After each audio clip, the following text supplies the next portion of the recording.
Foram 3 dias que Curitiba perdeu a cabeça. O dia em que Curitiba explodiu. Não é exagero o subtítulo do filme do cineasta Nivaldo Lopes, O Palito. A Guerra do Pente começou em 8 de dezembro de 1959 e se prolongou por mais 2 dias.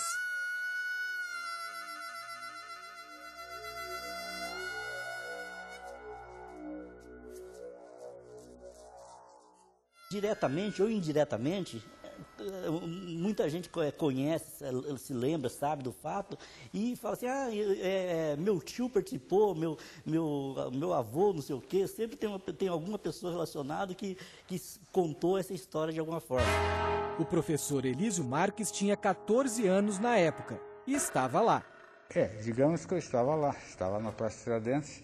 Nós tínhamos tido uma manifestação dos estudantes da Praça Zacarias, questão de passe escolar, questão de mensalidades escolares, e daí surgiu a notícia de que estava havendo uma confusão na Praça Tiradentes. Da Zacarias na Tiradentes é um pulo, né? O historiador e ex-reitor da Universidade Federal do Paraná, Carlos Roberto Antunes dos Santos, não participou, mas lembra do levante. Ele é autor de uma pesquisa sobre o episódio. Eu estive lá no centro da cidade, assisti alguns desacertos, algumas divergências, alguns confrontos entre a polícia civil, depois a polícia militar, depois a população. Lembrando assim, meio século depois, fica difícil acreditar que uma discussão por causa de um pente numa loja da Praça Tiradentes tenha iniciado tamanha confusão. O seu talão vale 1 milhão. Na época, o consumidor era estimulado a trocar notas fiscais por cupons para concorrer a prêmios. A campanha para aumentar a arrecadação do Estado motivou a briga entre um policial militar e um comerciante sírio-libanês. Havia um dispositivo da legislação que dizia que até um determinado limite não era necessário dar nota de compra. O comerciante não precisava dar nota de compra. De um limite para cima, ele era obrigado a dar nota de compra. Até um determinado limite ele daria se ele quisesse. Esse é o estupim. Bom, havia uma casa, o Bazar Centenário, onde um segundo sargento da Polícia Militar entrou para fazer a compra de um pente Flamengo, e ele exigiu nota de compra. E segundo o comerciante, o valor do pente era um valor irrisório para ser fornecida a nota. Mas mesmo assim ele forneceu a nota. Só que o tenente ainda começou a discutir com ele, e xingar ele e tal. Aí começou o quebra-pau. Então os dois se atracaram na briga, ele acabou jogando o tenente na rua, e diz ele que no movimento de jogar o tenente lá na calçada, quebrou a perna do tenente. Havia muitas pessoas ali, era meio um feriado religioso e era ponto de encontro de pessoal que gostava de uma birita, moças da vida fácil, né? E era a hora de saída do expediente, 5h30 da tarde, mais ou menos.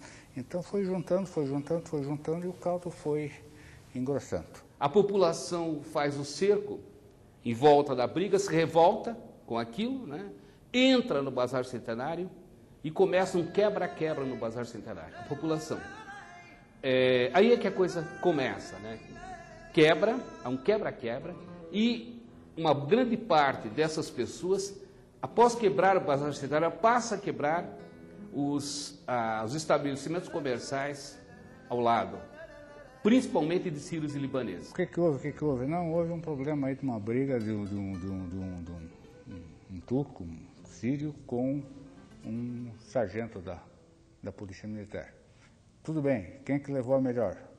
Não, levou a melhor o sírio, o turco. Daí a bronca da turma, né? Talvez se o sírio tivesse apanhado na ocasião, não tivesse ocorrido o movimento com a dimensão que aconteceu.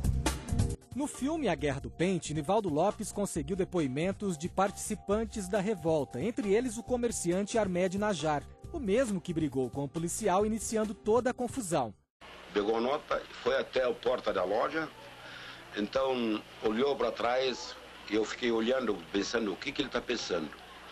Ele olhou para trás e me chamou um nome feio. Do policial Antônio Tavares nunca mais se soube, sumiu do noticiário.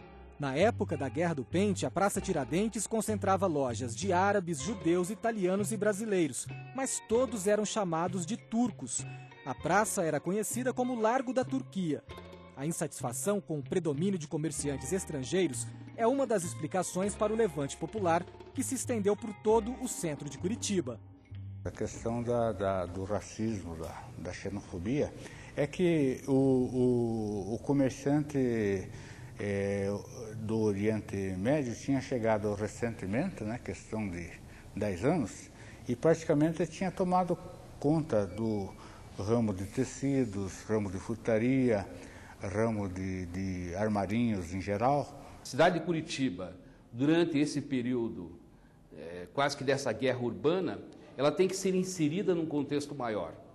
O Brasil do final dos anos 50 é o Brasil de Juscelino Kubitschek, é o Brasil num processo de modernização industrial, é um Brasil com grandes empréstimos ao exterior e automaticamente o impacto da dívida externa, né, no cotidiano da vida administrativa, econômica e social do país. Curitiba inserida no estado do Paraná, governado por um governador chamado Moisés Lupion, um governador que tinha, digamos assim, um espaço fortemente antipopular perante a população. O governador era acusado de corrupção, haviam divergências políticas muito fortes no âmbito da Assembleia Legislativa para aprovar as políticas do governo. Em 57 tinha sido o lançamento do filme Batalha de Argel, que é sobre a Batalha de Rui, que influenciou bastante o desenrolar. Em 58 o Brasil tinha levantado a Copa da Suécia e em 59 foi a Revolução do Fidel Castro em Cuba. Então essa é a época em que aconteceu o fato. Foi uma revolta anônima em que estudantes e militantes políticos se dividiam nos discursos contra a situação do país. A polícia não deu muita importância ao caso nas primeiras horas, o que ajudou na rápida adesão de boa parte dos curitibanos ao movimento. O levante ganhou destaque na imprensa e foi noticiado até fora do Paraná. Tem manchetes que eu encontrei nos jornais, tipo de populares se organizando em outros estados, como Pernambuco, para vir para o Paraná, porque a Revolução estava começando pelo Paraná. Com o tumulto já no terceiro dia, o governo se viu obrigado a colocar o exército na rua para conter a população. Curitiba é ocupado pelo exército, há uma intervenção do exército, os tanques vão lá para o centro da cidade. Um dos tanques fica para trás, quebra, só ajuda a empurrar e vem para o centro da cidade. Só que aí no final da tarde bateu uma chuva muito forte, uma chuva que dispersou um pouco a população. Outros fatores também ajudaram a acabar com o conflito. A morte do senador Souza Naves, que estava em véspera de campanha política, a morte dele voltou o foco de atenção da imprensa, voltou para a morte dele, né, que era o candidato, praticamente candidato imbatível às eleições, ele ganharia as eleições folgadamente. Foi feito então um conchavo segundo o qual uma das pernas do movimento seria tirada no terceiro dia, que seria os estudantes. Então, os operários, o povo, de modo geral, ficou até sem um comando mais efetivo. A Guerra do Pente deixou um saldo de 2 mortes, muitas prisões e mais de 100 lojas depredadas. O comércio logo se recuperou do prejuízo e a vida voltou ao normal em Curitiba. Mas durante muito tempo, o clima ficou tenso entre comerciantes brasileiros e estrangeiros.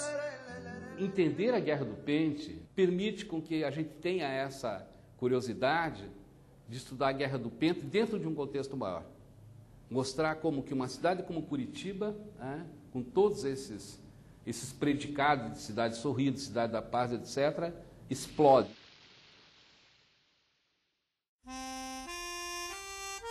"50 anos depois, a Guerra do Pente ainda parece coisa de cinema. É surrealista isso, é interessantíssimo, né? Uma revolta popular, toda uma manifestação, né, econômica, social, política, por causa que o estupim dessa revolta começa com um pente, uma discussão em torno da nota fiscal de um pente. E aquela história, como dizia a revista Panorama, a Guerra do Pente se encerra até que outro protesto lance o povo às ruas para externar seu descontentamento e principalmente contra a carestia e a corrupção. É isso.